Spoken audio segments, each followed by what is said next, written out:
Barakatah Yahweh, Bahashem Yahushai, Bahashem, Racha Kodash. Welcome to another live lesson. The name of this one pretty much is various topics dated December 10th, 2024.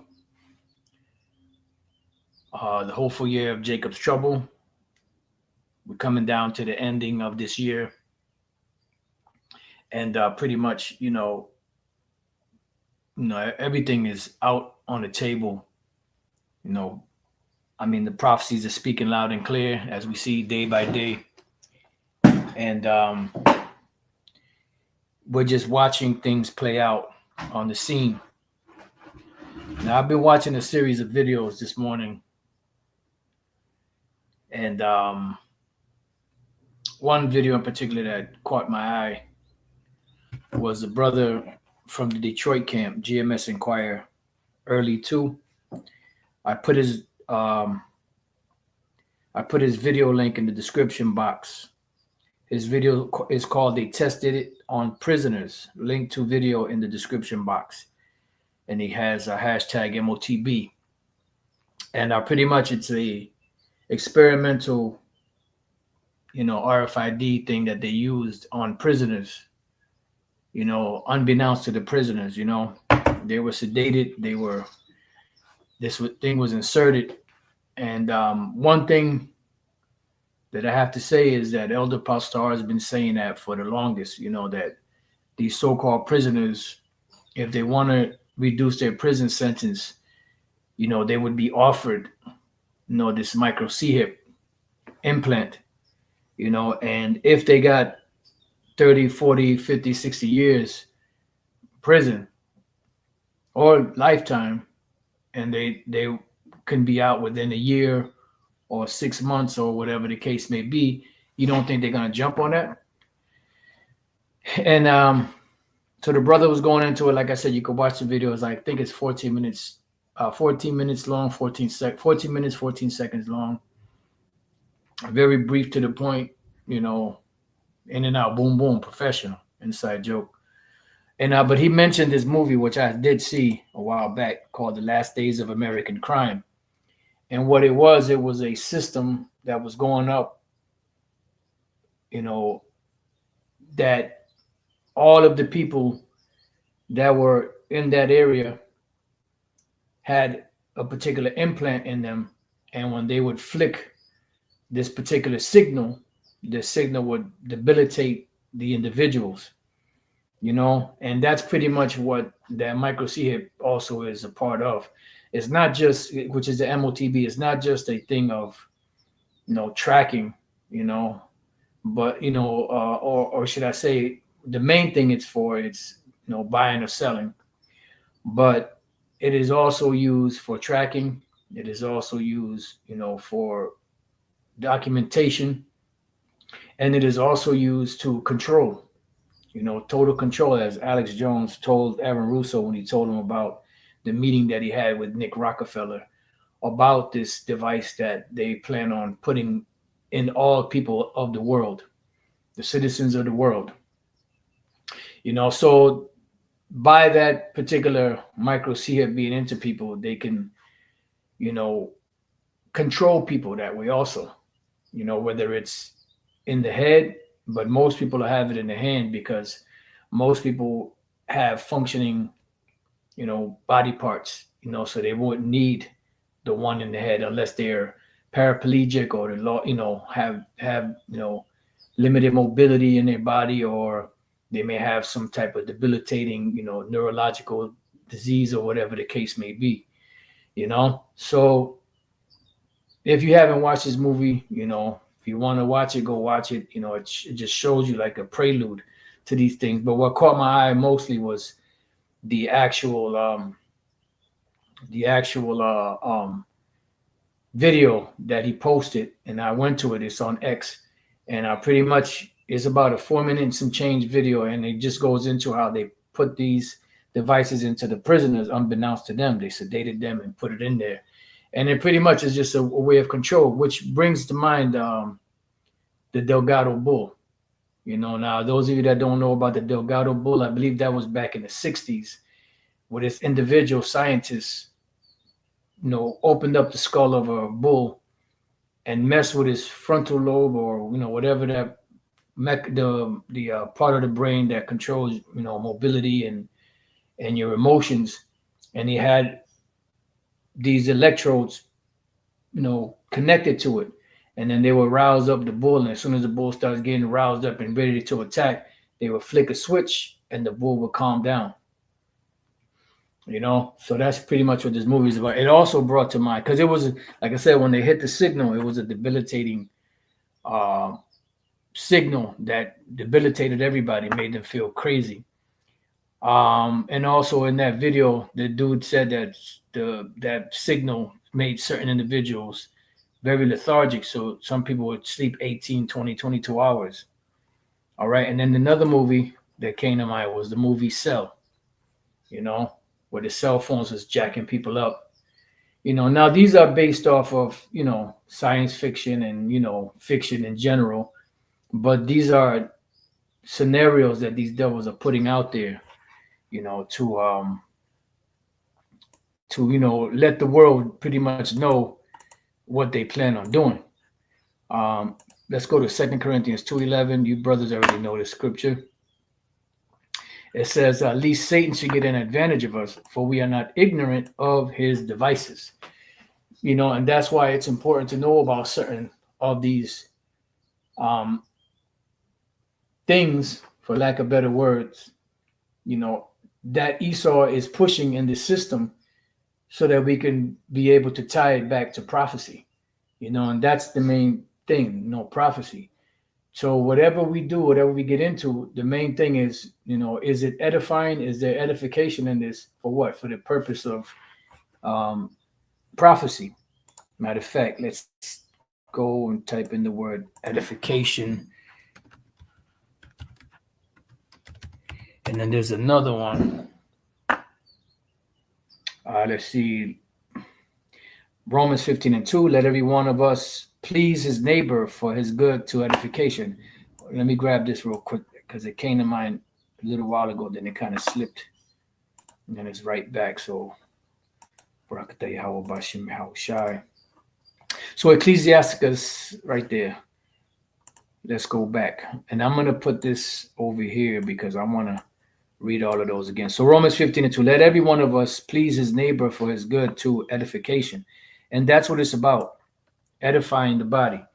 Now, when you look into the word edify, it means to build, and what is used as what is used for building, the building blocks of the scriptures, and that's why we'll go to the scriptures, we'll read certain things, bring out certain understanding of prophecy, and then we look on the, in the world, on the world scene, so to speak, to find out what matches this prophecy.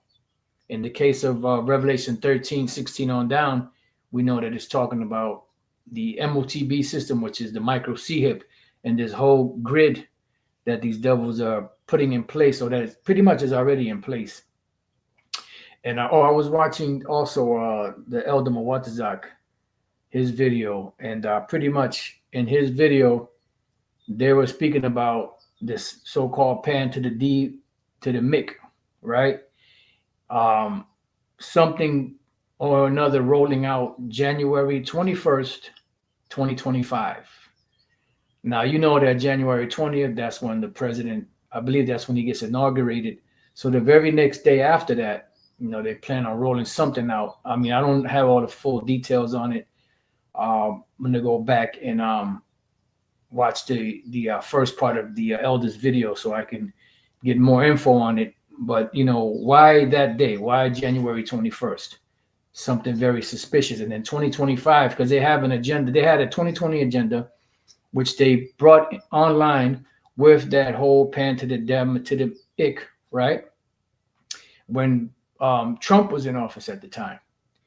And now they plan on rolling something else out. So then the next one was a 2030 agenda, but they want to get it moving faster and a lot quicker in 2025. So in other words, it's a 2030 agenda, but by 2025, they want to have a lot of things in place to be able to have a smooth transition, because everything is already, on the grid. Everything is already, on the infrastructure.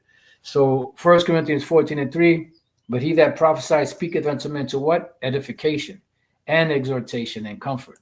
So it's about building. So whatever we learn out there, as long as it's used for the building of the body and for the, clearer understanding of the scriptures, that's what we use.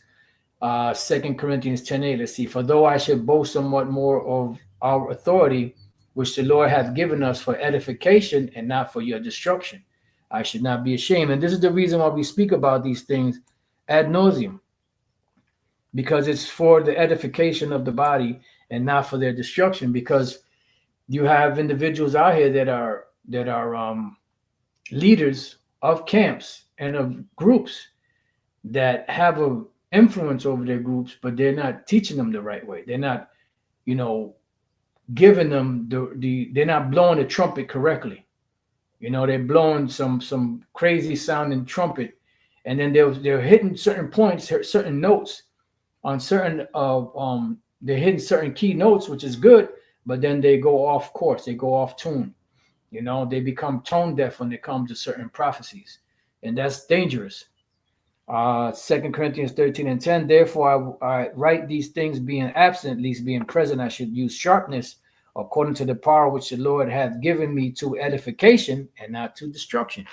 Right, because at the end of the day, correction and reproofs are used to admonish, correct, same word, and guide or lead, a particular individual in the right direction. Now, if he doesn't take heed to that, then eventually the Lord's going to get tired of warning him and he's going to destroy him. It says in Proverbs 29:1, he that being often reproved hardeneth his neck, afterwards shall be destroyed, and that without remedy. So the remedy is what? When you hear the voice of the Lord speaking through the men of the Lord, warning you of something, it's best to take heed, consider it. Like the term goes, believe but verify. And just take it into consideration and just, say, well, you know what? This individual's been saying this and that and the other, and every time he says something, it's coming to pass. Let me pay closer attention to what they're saying, and let me go and search this thing out, see if it's so or not. And then that way you avoid, your destruction. Let me see the edify.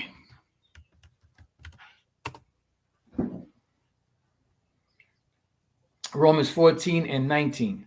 Let us therefore follow after the things which make for peace, and things wherewith one may edify another. See, it's about building each other up. These lessons are for building each other up. And years ago, Apostle Tahar said this, which resonated with me. He said, we don't have to do this. We don't have to teach this because we already know it. It's not really for our benefit that we're teaching it. It's really for your benefit. And we're doing it because it's what's required of us. But at the end of the day, we already know this stuff. We're just, teaching so that you can get it. Those of you out there that know, you can get it. And maybe you may have forgot certain things and bring it back to your remembrance. Or for the newer members that are coming into this thing that are babies that really don't know, for them to get the understanding of it. All right. 1 Corinthians 10:23, all things are lawful for me, but all things are not expedient. Now, what does the word expedient mean? The word expedient means to move it forward. X out, ped, foot.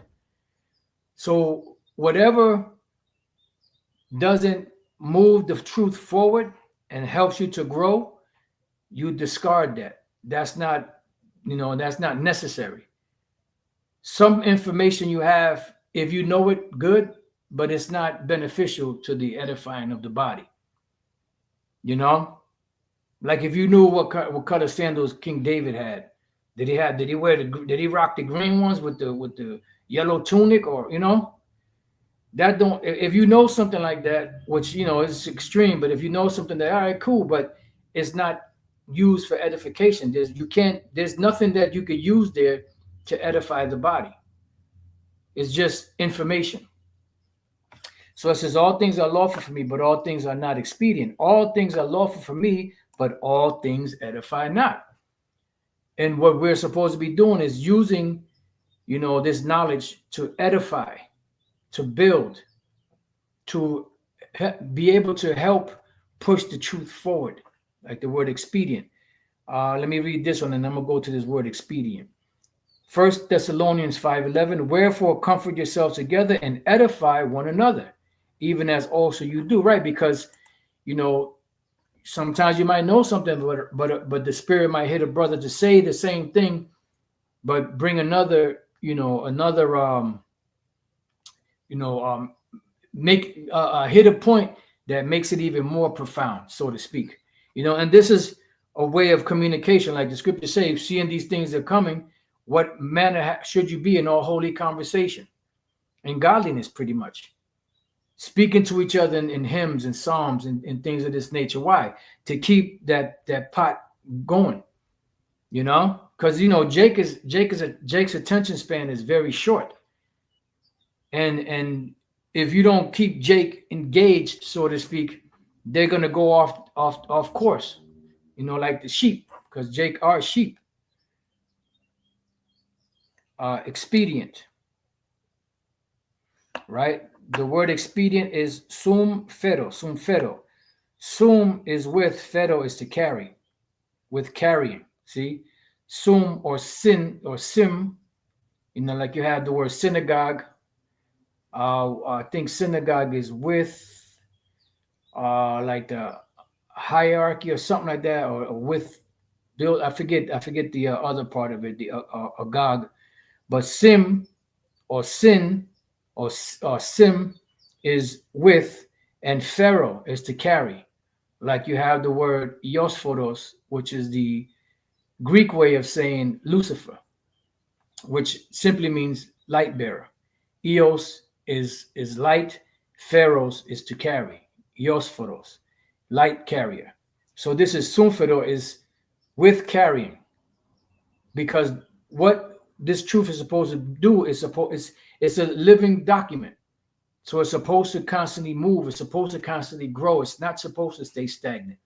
So the things that we do in teaching are things for the edification or the growing of the body. So it says to bear or bring together. See, to bear together or at the same time to carry with others, to collect or contribute in order to help. To help, be profitable, be expedient. And the word expedient, is to to move forward. Let's see if we can. Let's just go to the etim online.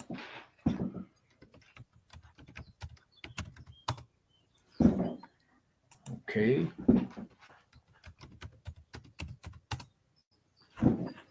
Expedient,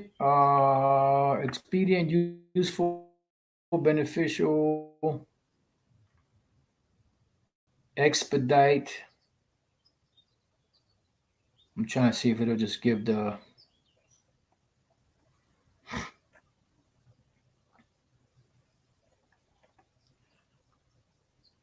Stop breaking it down. Let's see, expedite. See, X, which is out. X out. Pedis, fetter, chain for the feet, related to pes, foot, out foot. So to move the truth forward. So all things are not expedient. All right. So let's go back. Let's read this one again. This is 1 Corinthians 10:23. All things are lawful for me, but all things are not expedient. All things are lawful for me, but all things edify not. So everything, every knowledge that's out there does not build. Like you have the Black conscious community. That does not build anything but nonsense. All right. It's knowledge, but it's not the right knowledge. You have the knowledge of wickedness. But what does the scripture say about the knowledge of wickedness? It's not wisdom. All right. So let's go back to 2 Corinthians 2:11. Lest Satan should get an advantage of us, for we are not ignorant of his devices. The word ignorant means not to know. So we are not in the dark when it comes to this. Another one is First Thessalonians. Let me grab that. Chapter 5. I just want to go straight to the point.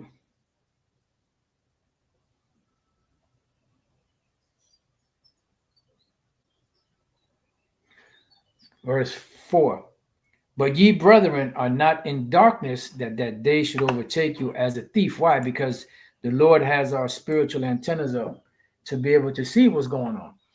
And one man is not going to be able to catch everything. That's why it's a body. Brothers do different videos. You catch different little points.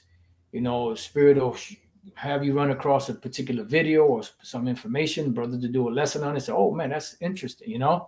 But that's all a part of the body. So we, what one man doesn't catch, another man will. And that's why everybody should be working in tandem. It shouldn't be, any lazy individuals in Great Millstone. You weren't taught that way. You weren't given those examples. So therefore, you shouldn't be having that attitude. And if you do, you need to repent, do whatever you got to do, or else eventually you're going to be given your walking papers.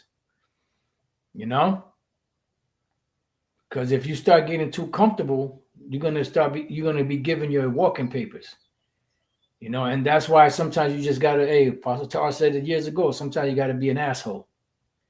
But you want to be cool with Jake. You don't want to be the bad guy. You don't want to be the heavy, but sometimes you got to be the heavy. So it says, ye are all children of light and the children of the day. We are not of the night nor of darkness. Therefore, let us not sleep as do others, but let us watch and be sober. Why? Because sober meaning what? Meaning clear-minded, clear in thinking, not caught up with the affairs of this world.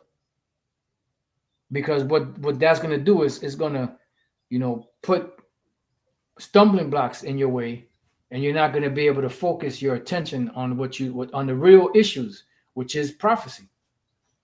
So Ecclesiastes chapter 5 and verse 15, be not ignorant of anything in a great matter or a small. And whatever you get into, you brothers out there, you teaching, make sure it's edifying to the body.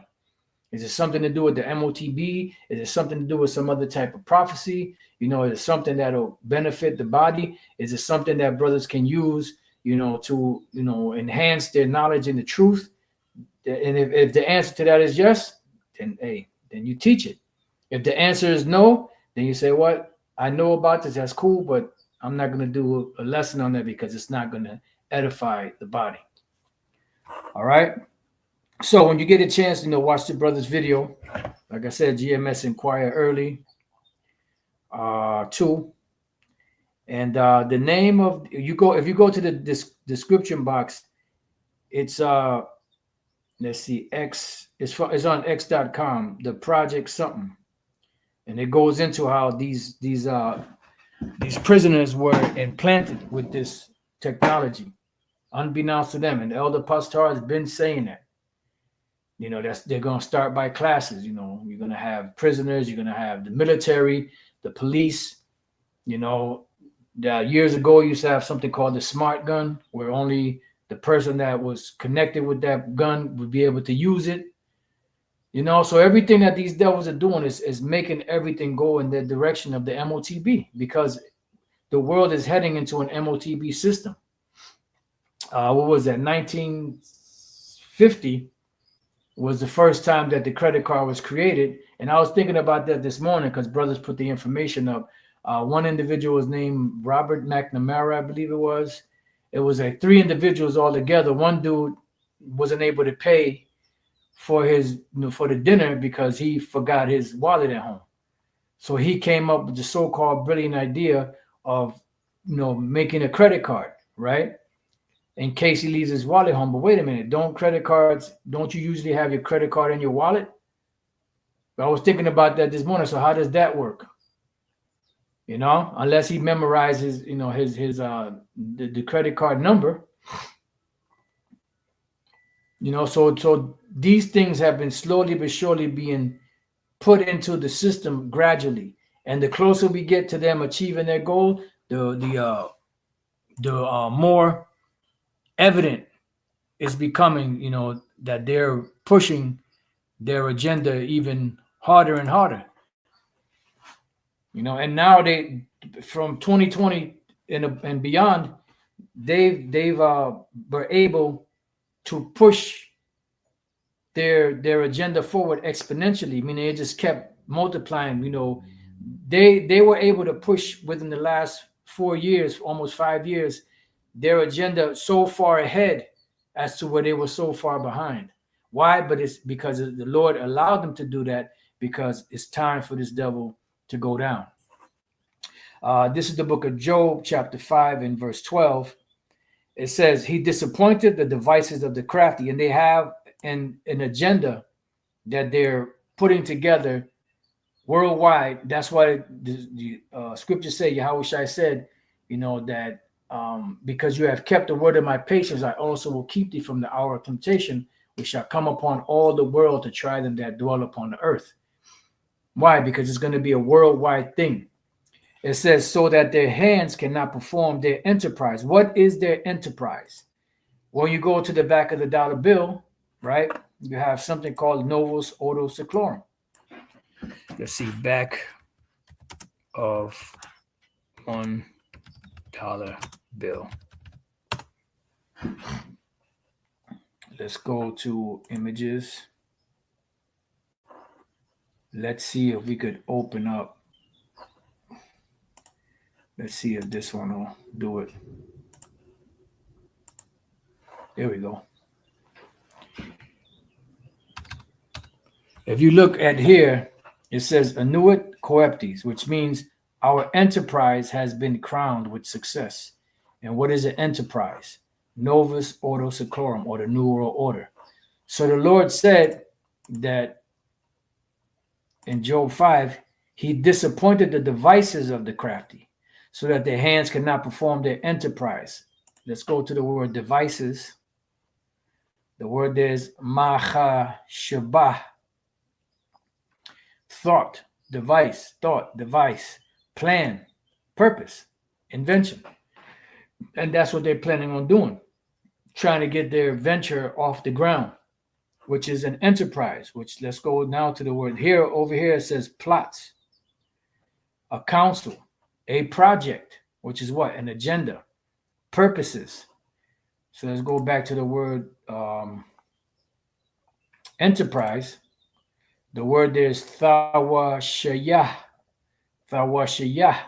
Wisdom, sound knowledge, success, sound or efficient wisdom, abiding success, sound or efficient wisdom, abiding success, the effect of sound wisdom. Let's see what it says over here.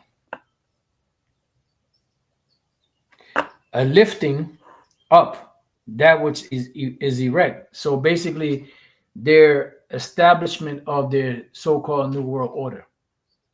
And that's been on the back of the dollar bill for hundreds of years, going back to when it was first set up. I forgot what year the seal, I think that was 32, 33, if I'm not mistaken, but I think it went back before that. And when you study this dollar bill, which is a talisman, a good luck charm, really, what was it? Was it the New World Order? It was something on here, e pluribus unum, one of those terms, because e pluribus unum means out of many one, which is in turn your New World Order or one world establishment. One of these phrases goes back to Zeus. All right. Let me see. Did Zeus?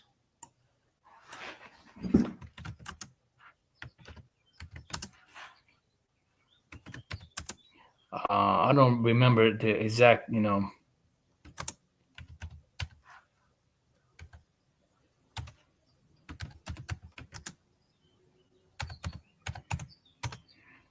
I'm not even sure how to word it. It could have been a Noah Coeptes.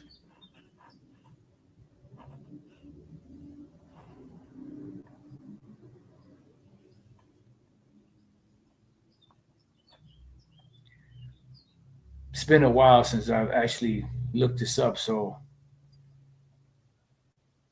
it's either e pluribus unum or one of those Latin phrases on the back of the dollar.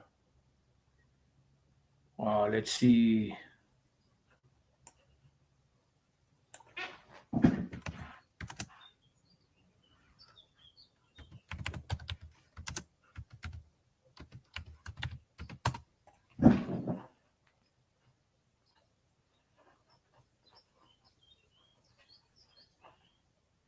Yeah, see, like right here, it says Annuit Coeptes, right? It says it's one of the models. It's one of the models on the reverse side of the Great Seal of the United States. The literal translation is "He favors or has favored our undertakings or our enterprise." From Latin annuo, I approve, I favor, and coeptum, commencement, undertaking. See, because of its context as a caption above the eye of of providence, right, which is the eye of Lucifer, which is on the back of the dollar, as you can see right there. That's the illuminated eye, which represents Lucifer, which is them, or the eye of Satan. But Lucifer is not the spiritual demon Satan, because Lucifer are the illuminated ones, Esau, and the illuminated ones, or Illuminati, if you want to call them that. The standard translation as providence favors our undertakings, and providence has favored our undertakings. Let me see something.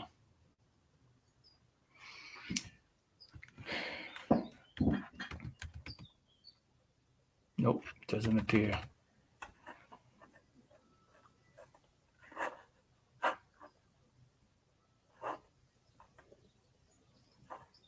Yeah, see right here it says change from Dio favente to a newer coeptis. Dio favente is God favors.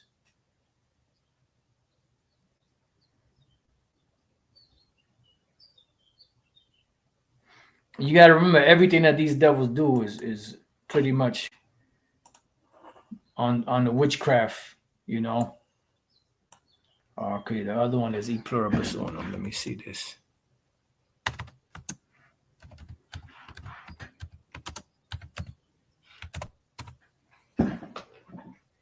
Out of many one.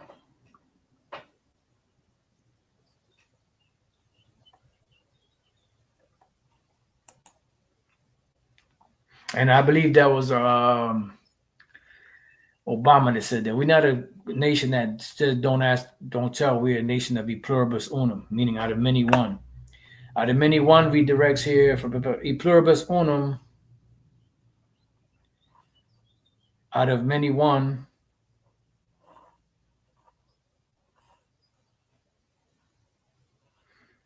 Which appears on the reverse of the Great Seal. Its inclusion on the seal was suggested by Pierre Eugene du Thierry, which sounds like a Frenchman, and approved in an act of the Congress of the Confederation in 1782. See, which while its status as national motto was for many years unofficial, E pluribus unum was still considered the de facto motto of the United States from its early history.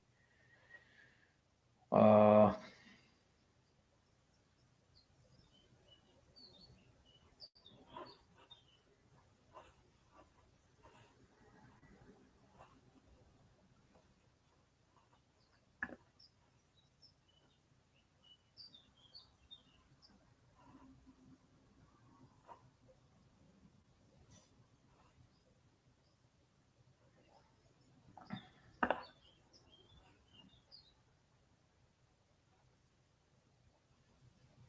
I don't think it.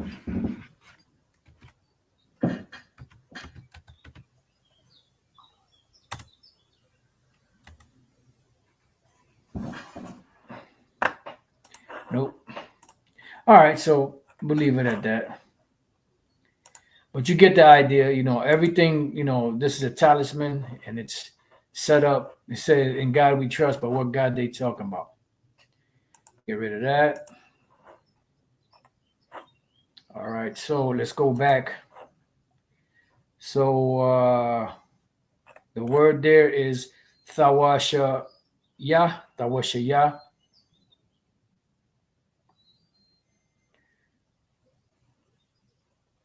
that uplifting up, lifting up that which is erect. That's their enterprise that they're trying to establish, and they're going to get to a certain point. They're going to get it to a certain point, but then the Lord is going to bring them down. So back in Job 5:12, he disappointed the devices of the crafty so that their hands cannot perform their enterprise. He taketh the wise in their own craftiness, and the counsel of the froward is carried headlong, because they're not going to be able to accomplish their goals fully. They're going to get to a certain point, and then the Lord is going to take them out. They meet with darkness in the daytime and grow up in the noonday as in the night. And there's a destruction where in Psalms 91 that said the destruction that wasted at noonday. Noonday is the highest part of the day. And when these devils actually implement that new world order, that'll be their noonday, and that's when they'll be brought down. When they're about to fill their belly, the Most High shall cast the wrath of his indignation upon them while he is eating. He's going to rain it upon them while he is eating. And that's the reason why the Lord allowed these devils to set up this missile technology of nuclear missiles, and are constantly improving and making more and more of them for their own destruction. All right. It says, but he saveth the poor from the sword, from their mouth, right? Because these devils are, their whole goal is to destroy the Israelites, but you're not going to be able to destroy the elect. It says, and from the hand of the mighty, so the poor hath hope, and iniquity stoppeth their mouth. Behold, happy is the man who the most High correcteth. Therefore despise not thou the chastening of the Almighty, for he maketh sore and bindeth up, he woundeth, and his hands make whole. He shall deliver thee in 6 troubles. What are the 6 troubles? The 6 angels, the 6th trumpet, which when we're at the ending of the 6th trumpet. So when the 6th trumpet ends and the 7th trumpet begins, the elect will have to be off of the soils of America, because the 7th trumpet represents the destruction. So he shall deliver thee in 6 troubles, yea, in 7 there shall no evil touch thee. In famine he shall redeem thee from death, and in war from the power of the sword. Thou shalt be hid from the scourge of the tongue, neither shalt thou be afraid of destruction when it cometh. Why? Because the Lord is going to have, the elect protected. So at destruction and famine, thou shalt laugh. So what type of mindset or mind state will the elect be in to be able to laugh at destruction and famine, where most people get all nervous and bug out? See? Neither, that's why it says, the knowledge of wisdom shall be the stability of thy times and strength of salvation. It says, neither shalt thou be afraid of the beasts of the earth, for thou shalt be in league with the stones of the field, and the beasts of the field shall be at peace with thee. And thou shalt know that thy tabernacle shall be in peace, and thou shalt visit thy habitation and shalt not sin, right? Because the Lord is going to change our bodies to where we're not going to sin anymore. That's why it's impossible for us to be fully under the second covenant right now, because we still go off. Thou shalt know also that thy seed shall be great, and thine offspring as the grass of the earth. Thou shalt come to thy grave in a full age. In the kingdom, it's going to be no death. You're going to have, the Israelites are going to live forever. That's what Yahweh Shai spoke about, living forever. That's the everlasting gospel to preach. Everlasting life means just that. Like as a shock of corn cometh in his season, lo, this we have searched it, so it is, hear it, and know thou it for thy good. So pretty much that's it. Like I said, I didn't really have anything. But if you get a chance, this is a good movie to watch. The last days of American crime. And pretty much, it shows you this device that they plan on putting in people to debilitate them or to control them. So that there's a lot of things that these devils are up to with this MOTB, which is the micro C-hip, including buying and selling. So with that, I pray that you brothers and few sisters have been edified. Till the next time I say, Shalom.